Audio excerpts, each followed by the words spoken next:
4 रक्षक। चंद्रभान नाम का एक राजा था। उनका जो राज्य था बड़ा ही समृद्ध था। राज्य के प्रजा प्रसन्न और संतुष्ट थी। उनका राज्य दिन दुगुनी रात चौगुनी उन्नति कर रहा था। किसी तरह का कोई झगड़ा उस राज्य में नहीं होता था। सब मिलजुल कर हंसी खुशी से रहते थे।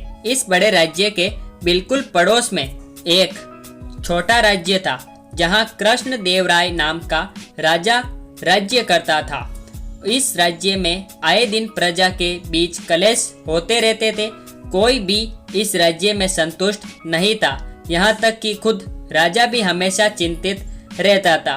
कृष्ण देव राय अपने राज्य के हालात बदलना चाहता था। उसे अपने पड़ोसी राज्य के अच्छे हालात के बारे में पता था, इसलिए वो चंद्रभान से मिलकर उनकी खुशहाली का कारण जानना चाहता था।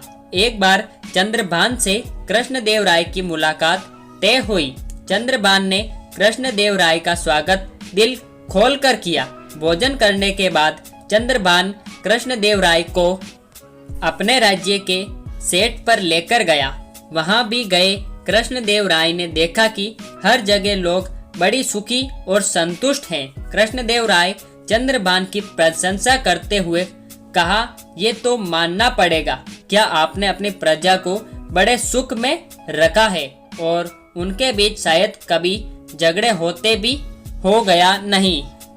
मेरा राज्य छोटा है, फिर भी आए दिन मेरी प्रजा में झगड़ा होता रहता है। मुझे समझ नहीं आता कि मैं क्या करूं जिससे मेरी प्रजा भी आपके राज्य की प्रजा की तरह सुखी और खुशहाल हो जाए। चंद्रभान मुस्कुराया और बोला, ये तो सच है, मेरी प्रजा खुशहाल तो है और ये सिर्फ मेरे 4 रक्षकों की वजह से हो पाया है। कृष्णदेव राय आश्चर्यचकित होकर बोला, आप क्या कह रहे हो? मेरे पास रक्षकों की पूरी फौज है और आप कह रहे हो कि आपके 4 रक्षकों की वजह से आपका राज्य इतना सुखी है? ये कैसे हो सकता है? चंद्रभान बोला, हाँ 4 रक्षक, लेकिन ये 4 रक्षक कोई सामान्य नहीं है, ये बड़े अद्भुत रक्षक है। चलो मैं तुम्हें इन 4 रक्षकों के बारे में बताता हूँ। मेरा पहला रक्षक है सत्य। रक्षक मुझे झूठ बोलने से रोकता है, इसलिए मेरे प्रजा में विश्वास बना रहता है कि राजा जो हमेशा सत्य बोलता है वह किसी का बुरा या असत्य नहीं करेगा। मेरा दूसरा रक्षक है प्रेम।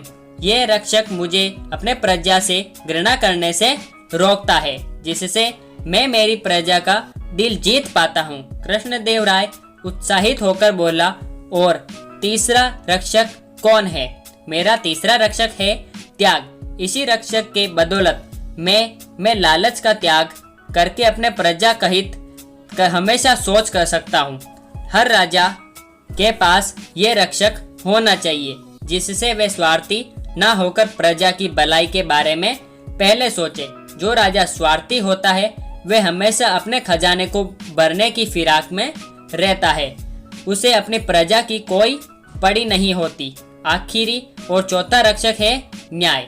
जब प्रजा को एक राजा पर यह भरोसा हो जाए कि राजा किसी के साथ अन्याय नहीं होने देते, तब प्रजा खुद भी न्याय संगत व्यवहार करने लगती है। इस तरह मेरे ये 4 रक्षक मेरे पूरे राज्य को खुशहाल बनाए रखते हैं। कृष्णदेव राय को अब अच्छे से समझ में आ गया कि उसे अपने राज्य की परिस्थिति बदलने के लिए क्या करना होगा। उसने चंद्रभान को आभार प्रकट किया और प्रसन्न मन से अपने राज्य लौट गया। कहानी से सीख। दोस्तों, ये 4 रक्षक सिर्फ किसी राज्य को ही खुशहाल बना सकते हैं ऐसा नहीं है, बल्कि ये किसी परिवार, संगठन, गांव, कंपनी को भी खुशहाल बना सकते हैं। इसलिए अपने जीवन में सत्य, प्रेम, त्याग और न्याय को साथ लेकर आगे बढ़ें।